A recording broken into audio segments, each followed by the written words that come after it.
I am Brian Polya Manzares. I wrote a book on sustainability, and I'll be talking to you today about why sustainability.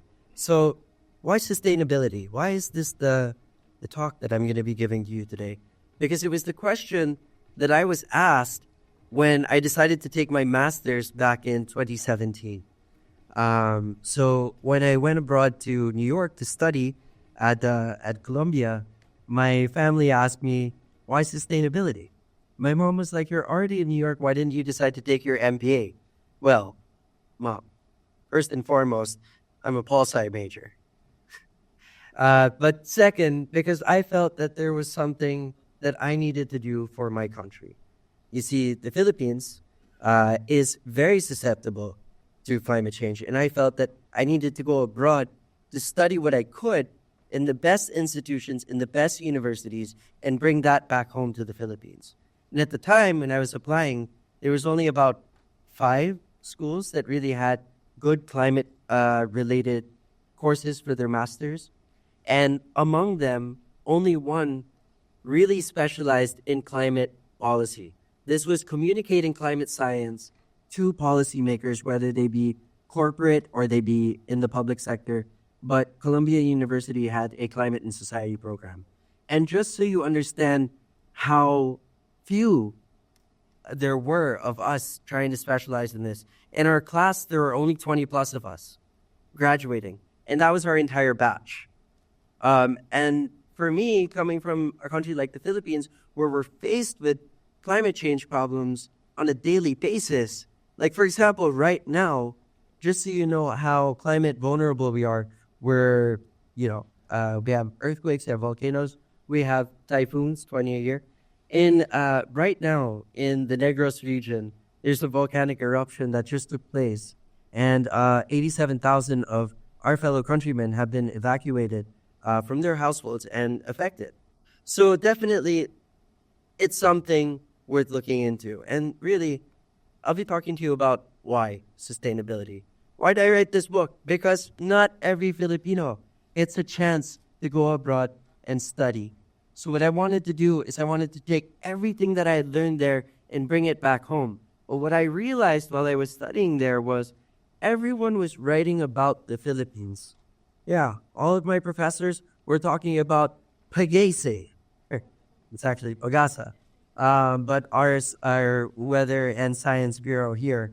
And they would talk about the data sets, and they would talk about the typhoons, the volcanoes, the earthquakes. They would talk about the wildlife, the biodiversity of the Philippines. But it's always about outsiders talking about the Philippines and not enough about Filipinos talking about what is happening in our own country. So I decided I would take everything that I learned abroad, and I take everything I am experiencing here at home, and I would put it down in a book, and I would spread it across the country. So with that being said, why is this a mission for me? And it's because the Philippines is the most at-risk country in the world to climate change.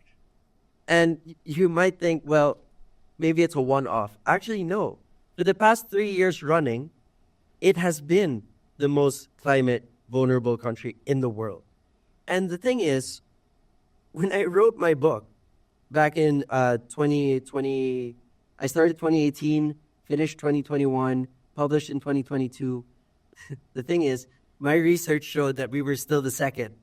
So as soon as I went to publish, people were saying, Brian, we're already the number one. I'm like, guys, listen, that just came out this year at the same time as my book. So don't worry.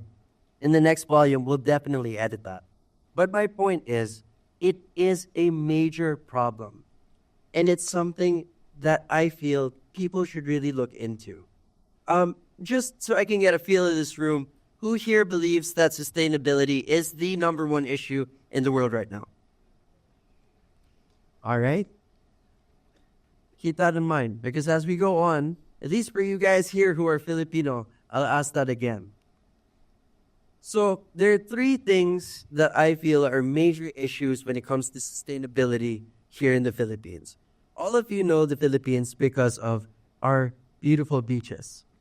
Palawan, Boracay, You also know us because of our warm smiles, our amazing karaoke, Bruno Mars, Manny Pacquiao, you name it. But you probably also know the Philippines because of the number of devastating typhoons that we have every year. No, and here we're looking at 20 devastating typhoons every year. That's $3.5 billion annually lost in economics and in displacement. The World Bank predicts that by 2030, we're looking at basically 3.2% of our GDP disappearing simply because of the devastation that we go through on an annual basis. By 2040, we're looking at 5.7%. So according to all of this, the past 30 years, just take this hint, past 30 years, we've lost 33,000 lives due to natural disasters. 33,000 people. More than that, we've had 120 million people affected by these natural disasters. And you might ask me, Brian, there's only 117 million people. Did anyone get counted twice? No. That's over the past 30 years. So chances are, if you're Filipino and you're sitting in this room here, or you're watching this online, you're probably thinking, yes, my uncle or my aunt or my brother, my sister experienced one of these typhoons, one of these earthquakes, one of these volcanic eruptions, one of these natural disasters. And so that's the first one. The second one is food security. The Philippines has now become the world's largest importer of rice. So we're putting ourselves at risk. But more importantly, we're talking about 64.1% of Filipinos, 64.1% of Philippines that have moderate to severe food insecurity. It's a lot of people. And at the end of the day, that means 1 out of every 3 Filipino children are considered stunted. And remember how I was giving you statistics earlier and I was saying $3.2 billion gets lost to typhoons every year? Let's make that hit home. Do you know that the Department of Education's school-based feeding program, which feeds all malnourished children studying in public schools, costs $220 million? Yeah, that's right. $220 million. 11.7 billion pesos. And yet we lose because of these natural disasters, because we don't have enough adaptation and mitigation efforts, investments in natural disasters. We end up losing $3.2 billion. Imagine how many kids we could have fed with that kind of money. So that's just another example. And the third, so if I were to put this in terms of priorities in disasters, because we want to live, and then of course food security because we want to survive, water security. In a country like the Philippines, wherein we have rivers, streams, lakes, why is it that 9 million out of 101 million Filipinos still suffer from unimproved, unsafe, and unsustainable water sources? Right? The Philippines loses approximately 780 billion pesos annually due to poor water sanitation and bad water infrastructure. And this I had to double check because I had to make sure that I was giving you the right numbers because even I was shocked. 55 people die daily due to poor water sanitation and water sanitation related diseases. 55 people daily. May seem like a small number, but once you add that year on year, day by day, those are thousands of people, loved ones who are lost to something that we can fix, right? But again, why sustainability, right? There are bigger issues, bigger fish to fry. We have to talk about tomorrow's corporate report. We have to talk about the new road that needs to be built. We have to build another bridge. But let's talk about sustainability tomorrow because that'll always be an issue, right? Well, these numbers say no. These numbers tell me that sustainability should be the number one issue that we're looking at today because it's a silent killer. It's silently killing the economy.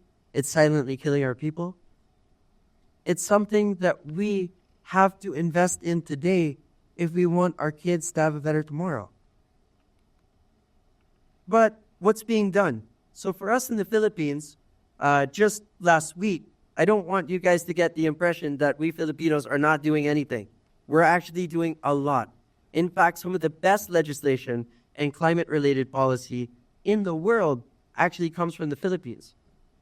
A lot of the cutting-edge science in dealing with natural disasters comes from the Philippines because of what we go through on a daily basis. So just so you know what we've been up to, just last week we signed the Ligtas Pinoy Centers Act, and that would allow local governments around the Philippines to build strategic evacuation centers. For a lot of places in the Philippines, we usually use schools or covered courts as places where we would set aside people or evacuate people to. Now we're pushing government to actually build evacuation centers that will keep the dignity of those who have to be relocated, as well as protect them from all the disasters that they would have to go through. Another, who here are students? Students? All right. You guys, I hope you didn't cut class. No, but really, thank you for being here. For students, we signed the student loan payment moratorium, which basically says that whenever there's a disaster, you don't have to pay your student loans within that period. So these are just small ways that we're helping out. But on a bigger scale, what's being done? Year on year here in the Philippines, we started investing again in agriculture. So for the first time in a long time, the Department of Agriculture actually got a bump. This year, it was proposed that they would get a 19.5% bump in their budget. Unheard of before. Whether or not that will finish, we'll leave that to Congress to see whether or not they'll see that through for the budget. But the point is, the executive branch, the legislative branch, have been doing what they can to put in more capital. The NIA, which is the National Irrigation Agency, they basically have never, since the 80s, they weren't really paid attention to. But now, over the past 3 years, they've suddenly started getting funding again. And this addresses both a water concern as well as an agricultural concern. What are we doing with our water since I gave you such shocking numbers? Well, we've actually planned to invest 839.13 billion pesos into 44 high-impact water projects, right? This is our effort to try and address the pressing water security concerns. But what can still be done? This is about you guys. This isn't about what government is doing. It's about what you can do. Basically, we're trying to figure out, these are big issues. And part of the reason why we're scared to ask ourselves, why sustainability, is because sometimes we feel like it's too big a problem for us to address.